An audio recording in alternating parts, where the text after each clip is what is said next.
Hi, I'm Ahmed Shahabuddin, filling in for Femi Oke, and you're in the stream. Today, a look at big oil and greenwashing. Environmental groups say savvy ads and social media from energy companies are distracting the public from the real impact of fossil fuels. Should those ads be regulated or even banned? If you have an opinion on that or anything else, jump into our live chat on YouTube, and you too can be part of the stream. Joining us today, we have Jeffrey Supran, a research fellow at Harvard University and co-director of the Climate Social Science Network. In Brussels, Belgium, Sylvia Pastorelli, a climate and energy campaigner with Greenpeace. And in Washington, D.C., Rebecca Lieber, senior climate reporter with Vox. Jeffrey, let's start from the definition itself. What is greenwashing? Why is it so problematic? And what does it really look like? Sure. Greenwashing is an umbrella term for a variety of misleading communications or practices, usually exhibited by the fossil fuel industry, to intentionally or not induce a false positive perception about their environmental performance. So to put it more simply, it's when an oil company talks green but acts dirty. And as to the scale, it's massive. It's now one of the dominant forms of public communications, of propaganda by the fossil fuel industry. Over the last 30 years, just the five largest fossil fuel companies in America have spent something like $3.6 billion on what's called corporate reputational advertising. So, I think most of your viewers will actually have been exposed to these ads one time or another. Right, and it's ads, but it's also on social media. Of course, Sylvia, if you look at this tweet from ExxonMobil, we're supporting the goals of the Paris Agreement, with a little GIF there explaining how they think they're doing that. And, Sylvia, I have to ask you, it seems as if greenwashing at its most basic is really just when a company tries to appear more green than it is, as we just heard. But what is this morphing into? How is this becoming maybe more sophisticated? What is the real problematic element? It's a very good question, and I think that the tweet that you brought up as an example is great, because we're talking about advertisement, and we're used to think about advertisement as talking about products, specific products. But the advertisement that we're seeing nowadays from fossil fuel companies very rarely display a product that they're trying to sell, and it's a lot more than just selling the product itself. I don't think any of us has seen recently a fossil gas pipeline on a fossil fuel company ad or a barrel of oil. What they do is exactly promoting the brand as a green brand, promoting the company as a relevant part of the solution to the climate crisis, which we know they are primarily responsible for. And they do this by highlighting climate pledges that have very little basis in they're not matched in a day-to-day business that these companies have. And Rebecca, just hearing that, we have a tweet from Mary Heglar on Twitter saying, in response to a tweet from BP, it's not fair that they get to be both the problem and the solution. Now, on the face of it, that does seem a bit maddening, right, for people who care about the climate, or at least odd. I'm curious, in your research and your work, what can you tell us about how greenwashing actually impacts the public's perception of what these oil companies do, rather than just what they represent, but what they're actually accomplishing? Yeah, these examples highlight the theme that oil companies benefit from appearing to be part of the solution, that they're serious about climate change, because that means they can actually be in the room with policymakers and seem like they're being serious on climate science. And by being in that room, they can start to influence really important matters like timelines of how and when we address climate change, and definitions like what counts as clean energy and how natural gas fits into that equation. Shaping the public perception is definitely an important part of shaping political perception, because by appearing serious and like they're talking about solutions, they do camouflage that they are indeed a part of the problem. Right, and I see you nodding there, Jeffrey. You wanted to add something? Yeah, I was just going to build on what Rebecca was saying. The strategic purpose of the oil industry's greenwashing is to make it look like they're doing more than they really are. And the end goal of that is to lend this industry an aura of scientific and environmental authority and credibility. Our own research has shown that greenwashing is one powerful discourse, amongst others, that together creates what we call a fossil fuel savior framing of the climate crisis. And that's exactly to what Mary Heglar was saying in her tweet, that they position themselves in a very insidious way as the trustworthy solution and innovator, to get us out of this problem that primarily is associated with the burning of their products. Yeah, it's quite odd, even just to me. Well, on that note, we asked several major oil companies to join this discussion, but they declined our offer. So let's listen to two energy CEOs, in their own words, talk about the future of the business. This is Ben van Beurden of Royal Dutch Shell and BP CEO Bernard Looney. Take a listen. The way the world produces and uses energy is visibly changing. But to meet the most ambitious goals of the Paris Agreement, change needs to happen faster. Shell is becoming an energy business for the future, and it's playing its part to help drive that change. We want to change because it's the right thing for the world, and it's a tremendous business opportunity for BP. We're heading to net zero, and there is no turning back. Sylvia, you're smirking. When you see that ad, Sylvia, I see the giggle there, but it's serious stuff. I mean, what comes to mind? From what I'm saying, that this is almost textbook greenwashing, especially from two companies that we know are still massively investing in fossil fuels. And I'm sure you have noticed that what they're showing to display in these ads is nothing like their business. What we're looking at, what we're seeing in these ads is, wind farms and solar panels, and blue sky, green fields, and this doesn't reflect at all the reality of what the business is. We have recently, with Greenpeace and this MOG, we have recently published a report that looks exactly into the advertisement of 6 major fossil fuel companies. Over 3,000 advertisements from different social media platforms. And what this report has found is that essentially almost 2/3 of all these advertisements are greenwashing. That is either overemphasizing exactly this very marginal investment that they have in renewables or false solutions, what we would call false solutions. So in your mind, this is very deliberate, including the terminology that's being used. Jeffrey, I see you nodding, and I know that your research early on, back when this was in its nascent days, uncovered something kind of revealing about where the term carbon footprint comes from, and this idea that we all need to be very aware of, our role, but maybe it's a deflection from the actual problem. I want to ask you, in that video from the CEOs, phrases like net zero and carbon neutral, what do these words mean to you? What's net zero? Right. So these are, thank you for showing those, because these are brilliant illustrations of two of the key techniques used by greenwashers, which are language and imagery. So to take language first, they use these terms like net zero, carbon neutral. They just throw out terms like the Paris Agreement that make us really start to see these communicators in some way consistent with the things they're talking about. But the reality is, as Sylvia just mentioned, study after study has shown that no major fossil fuel companies' business models are aligned with the Paris Climate Agreement. And, just to make it really stark, for everything that they're saying about clean energy and change and all that, on average, major oil and gas companies today are spending 1% of their budgets on low carbon technologies, 1% over the last decade. And as Sylvia was saying, that's compared to, the 50, 70, 80, 90% focus of their ads on those things that they're not investing in.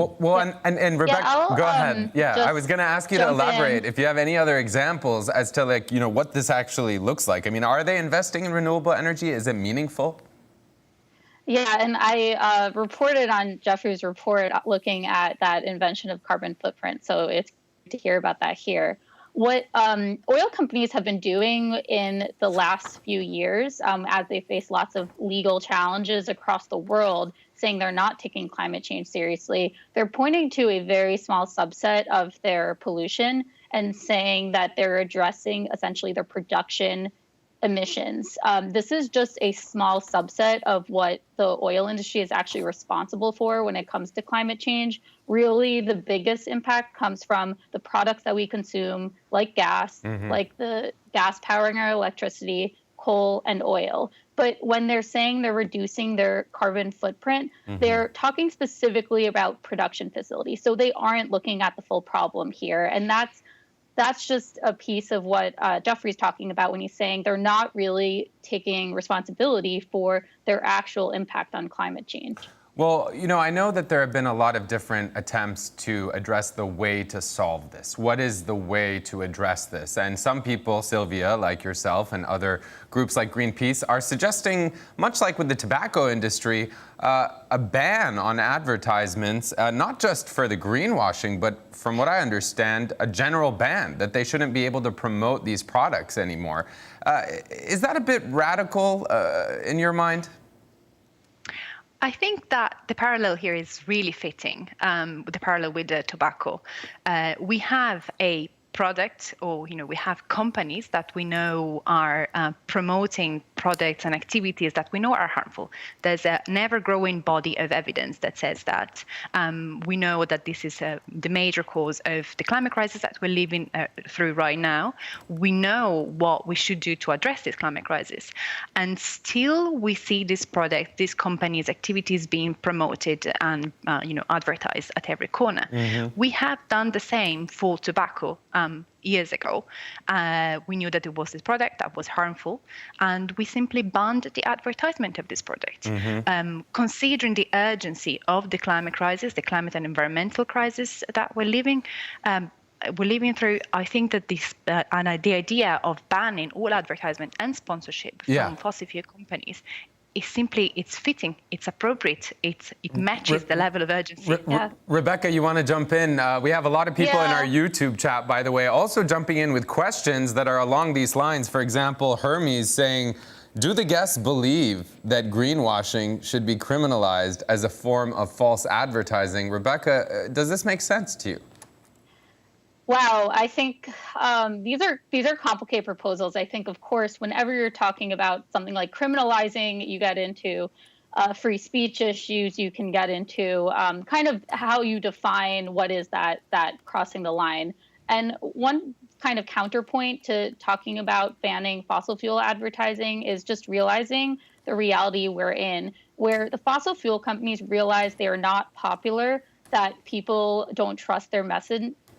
So instead, they are also funneling tons of money, millions of dollars a year, into advertising through other messengers. So these might be dark money groups or third parties that where their connections might be less obvious that they are directly funded by the oil industry, or they might be hiring, in some of my reporting, influencers who are maybe trusted names on Instagram and social media, and trying to get their message out basically through these other messengers that people might actually trust. And I think when we're talking about banning fossil fuel advertising, it's important to realize it doesn't always fit in these neat boxes. Right, and I was having conversations with the team about, if you ban the advertising, you still need the gas, and you still rely on the companies. And, we have a lot of different viewpoints on this issue, Jeffrey, both in our chat and also a comment that was sent to us. For those of you who don't know, there is a new initiative in Europe, the European Citizens Initiative, trying to come up with a new EU law to ban fossil fuel advertising and sponsorships. They think this could be a historic ban, much like we saw with the tobacco industry, as we've referenced earlier. Jeffrey, we also have this video comment that was sent to us from James Watson. He is the Secretary General of Eurogas. I want to get your thoughts at the end of this comment, see what you think. When brands that people are familiar with doing a lot of work to advertise the importance of renewable energy to them, it helps society understand that there needs to be an energy transition, and that these technologies do work, and these technologies are reliable and will help power our futures. And so I would say that it is actually necessary for those companies to be involved in informing public about the energy transition that we need to address the climate emergency. Jeffrey, two things that stood out to me with that comment, just this idea of it's actually necessary for them to inform the public. Is that what's happening, though? Are they informing the public, or are they maybe misleading the public? Let's be very clear. Greenwashing is through and through a form of propaganda. That's not a radical statement. That's based on my own and my colleagues' peer-reviewed research. The fossil fuel industry are masters of this art with a century of experience innovating and inventing, in fact, these contemporary tactics of propaganda. And they've been winning at this communications war for a long time. And so, you know, in my personal opinion, initiatives such as the Greenpeace one that you mentioned are really valid, you know, attempts to confront this dangerous and misleading messaging. And one of the most important approaches that should be taken today to confront the climate crisis. You know, just to throw in one extra point, you know, looking back at the BP ad where he was saying there's no going back, and the gentleman just now saying it's really important for us as a fossil fuel industry to highlight all these technologies. I'd just like to politely remind them that BP launched a $100 million per year Beyond Petroleum campaign in the early 2000s, putting itself forward, just like we're seeing again, as a clean, green company. And they did exactly the opposite of what the CEO is saying they would never do, which is they went back. They stopped investing. They doubled down on fossil fuels. So there's a lot more than action. And so I think, you know, a natural skepticism about this greenwashing is perfectly valid. If you take a look, go ahead. I see you wanted to jump in. Thank you. May I also add on to this, to what we just heard? Again, we're hearing the focus being put on citizens, people having access to the right information so that people, individual citizens, can be informed and make the right choices. And again, here the onus has been shifted from the company to people, while at the same time we know that advertisement doesn't equal necessarily access to information. Advertisement is advertisement. They're pushing advertisement. We know what this means. It's pushing a product, and advertisement. The first description of what an advertisement is. Trying to push a product, no matter how much you actually need it. It's not about information per se, and again, it's putting the blame on consumers, making sure that you and I make the right choices rather than fossil fuel companies. And just a great segue there, Jeffrey. On BP's Twitter account, tweeting out right here, you can see the first step to reducing your emissions is to know where you stand. Find out your carbon footprint with our new calculator and share your pledge today. It certainly feels like, it's making me question what I'm doing and what my footprint is, and it's kind of putting the focus on myself, as we just heard Sylvia say. And your research, as we referenced earlier, they created this term, carbon footprint, and what was the aim back then? How has the propaganda, as you call it, of greenwashing evolved since those early days back in the 2000s? Sure, and I certainly wouldn't take credit for all of these findings. A number of investigative journalists and scholars have been behind unearthing the fact that the very notion of a personal carbon footprint was first promoted and popularized by none other than BP, as I said, as part of a major $100 million per year marketing campaign between 2004 and 2006. They did it across all media. They had billboards, TV, radio. They made the first carbon footprint calculator. They put it on their website, and they say, what on earth is a carbon footprint calculator? Go find out yours and how you personally can take action. And so here we are, a decade and a half later, a new carbon footprint calculator, and the same messaging of individualized responsibility. Of course, you and I, we all play a role in this crisis, but you and I are passively guilty, born into a fossil fuel society. These entities are actively guilty, actively working to lock us into this fossil fuel society. And so, my research and others has shown that numerous companies, particularly we've looked at ExxonMobil, have used systematically biased language in their public communications to fixate on consumer responsibility. Jeffrey, you bring up ExxonMobil. I know that you informed us, and many people are remarking on the very bizarre reality that is that ExxonMobil is spending more on advertising its research on biofuels than doing the actual research itself. So, allocating money to say, look what we're doing, but what are they actually doing? And I frame it in this way to you, Rebecca, because we have a video comment that came in from Lauren McDonald, who confronted the CEO of Shell infamously perhaps, at a TED event where things unraveled on stage. Take a listen to what she said. Greenwashing is so dangerous because it stops people from realizing that these big polluting companies do not have our best interests at heart. And we need to fully understand this problem to be able to tackle it. We need to fully understand that these companies have no intention of helping to create a just society. If they did, they wouldn't be continuing to pull oil out of the ground and pollute our world. We need to take the power away from oil companies, especially, to be able to advertise their lies to us. Rebecca, what is your reaction to that? Yeah, I just think of the overlap of how closely related misinformation is to greenwashing and how important it is to have journalism and to have scientists and academics like Jeffrey putting that word out there and taking that close look at language. And just to give an example of how important language is and how fully ingrained the oil industry propaganda is here is just think about natural gas, the phrase natural gas. Natural implies good. And the oil industry has really capitalized on that inherent kind of association with natural gas as this being cleaner, a cleaner technology than coal, a cleaner source for fuel. So I think it's important to inspect our language, especially for journalists who are a big part of that equation of how to communicate with the public. Jeffrey, when we talk about language, which we've spoken about in the past, I'm curious, with the methane of it all, if you will, I mean, advertising ethics boards are saying it's absolutely not clean. The science is there. So is there any way that these oil companies can actually defend themselves and say this is not a deliberate attempt to misrepresent these technologies that we heard from the guest from Eurogas, saying that they have a right to explain to their audience, to the public, that these technologies work, that they're part of the solution? What can be done outside of banning ads? I mean, is this where government steps in? I know there's initiatives with an organization called Normative in Europe, Scandinavia, I believe, that's being funded by Google. Where's the solution? Well, there are a number. One initiative being proposed is that fossil fuel ads should come with tobacco-style warning labels to alert the public to the fact that this may be misinformative messaging.